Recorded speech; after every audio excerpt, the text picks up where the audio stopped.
یہ روزہ اتنا زبردست فریضہ ہے کہ رمضان کے مہینے میں اگر عورتیں پیریڈ سے ہو جائیں، ان کو مہینہ شروع ہو جائے تو وہ نماز بھی چھوڑیں گی اور روزہ بھی چھوڑیں گی۔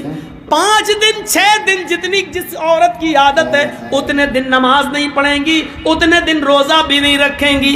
لیکن روزے کا فریضہ اتنا اہم ہے، اسلام یہ کہتا ہے کہ جب عید کے بعد وہ صحیح ہو جائیں، نہا لیں، پاک ہو جائیں، تو چھوٹے ہوئے روزے تو وہ پورے کریں گی، لیکن ان دنوں کی چھوٹی ہوئی نمازیں وہ پوری نہیں کریں گی۔ نمازیں معاف ہیں، یعنی چھوٹی ہوئی نمازیں ان دنوں کی ان عورتوں کو پورا کرنے کا حکم نہیں دیا، وہ ان کے اوپر سے معاف کر دی گئی ہیں، لیکن چھوٹے ہوئے روزوں کو ان کو ہر حال میں پورا کرنا ہوگا۔ جرجی صاحب روزہ رکھتے رکھتے بیمار ہو گئے، 2 روزے چھوٹ گئے، سوچتے تھے کہ عید کے بعد رکھ لیں گے، لیکن 2 روزے جرجی صاحب نہیں رکھ پائے۔ محرم کا مہینہ، شوال کا مہینہ جانے سے پہلے انتقال ہو گیا۔ جرجی صاحب کے جو 2 روزے چھوٹ گئے ہیں ان کو پورا رکھنا تھا، بیماری کی وجہ سے چھوٹے، ان کو پورا رکھنا تھا دوسرا سال روزہ آنے سے پہلے، لیکن انتقال ہو گیا۔ تو یہ مرنے کے بعد بھی میرے اوپر سے معاف نہیں ہے، اب یہ چھوٹے ہوئے 2 روزے میری اولاد پورا کرے گی، میری بیوی رکھے گی، میری بہن رکھے گی، میرا باپ رکھے گا، میرے خون کا کوئی رشتہ ہوگا وہ رکھے گا۔ غور کیجئے، یہ اتنا زبردست فریضہ ہے یہ روزہ، جو کسی بھی کنڈیشن میں معاف نہیں ہے۔ بہت زیادہ کوئی بوڑھا آدمی ہے جو روزہ ہی نہیں رکھ سکتا ہے، اس کے اوپر سے بھی معاف نہیں ہے، ہر روزہ نہیں رکھے گا، لیکن ہر ایک دن کے روزے کے بدلے میں مال فدیہ دے گا۔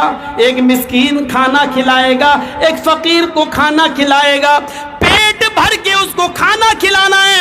اب چاہے تو 30 دن کا اکٹھا اس کو دے دے، یا 30 دن اپنے گھر میں بلا کر کھلائے، یا 30 دن کے کھانے کا راشن اس غریب آدمی کے گھر میں پہنچا دے۔ لیکن راشن پہنچانے سے پہلے سمجھ لینا، صرف چاول پہنچاؤ گے تو نہیں چلے گا، راشن جب پہنچاؤ گے تو 30 دن کا پورا راشن پہنچانا پڑے گا۔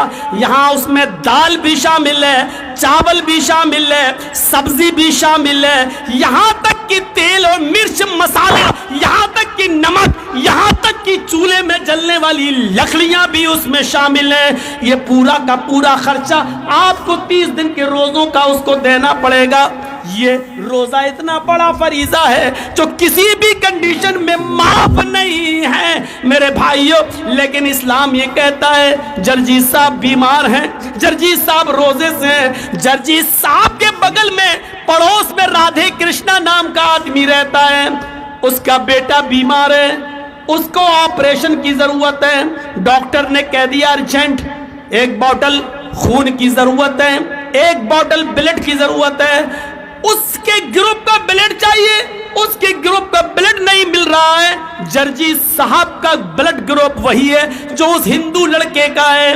اسلام یہ کہتا ہے اس کی فوراً جان بچانے کے لیے جرجی صاحب آپ فوراً ہاسپٹل جائیے، 1 بوتل بلڈ دیجئے اور جلدی سے اس کو چڑھوائیے اور اس کی جان بچائیے۔ جرجی صاحب کہنے لگے 1 بوتل خون دیں گے تو روزہ ٹوٹ جائے گا۔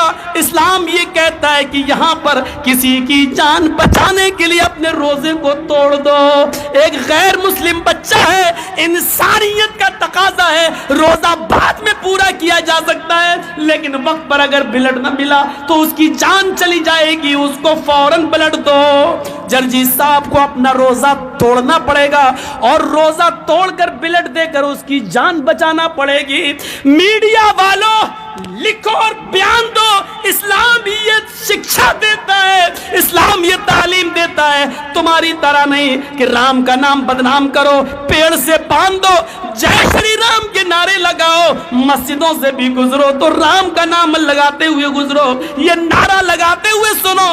اگر تمہارے عقیدے کے مطابق رام چندر جی جیوت ہیں، زندہ ہیں، تو یقین مانو کہ ان کی آتما اندر سے کتنی دکھی ہو رہی ہوگی، ان کی آتما اندر سے کتنی رو رہی ہوگی کہ میں نے تو اپنے شاگردوں کو, اپنے چیلوں کو ایسا رام دھرم بنانے کے لیے نہیں کہا تھا, ایسا تو نہیں کہا تھا, لیکن آج یہ کتنے گر چکے ہیں کہ اپنے سوارتھ کے لیے ہم کو مسجدوں کے باہر بھی نیلام کر رہے ہیں. ذرا تصور کیجئے, یہ اسلام ہے جو ہمیں جوڑتا ہے, یہ اسلام ہے جو ہمیں مانوتا اور انسانیت سے جوڑ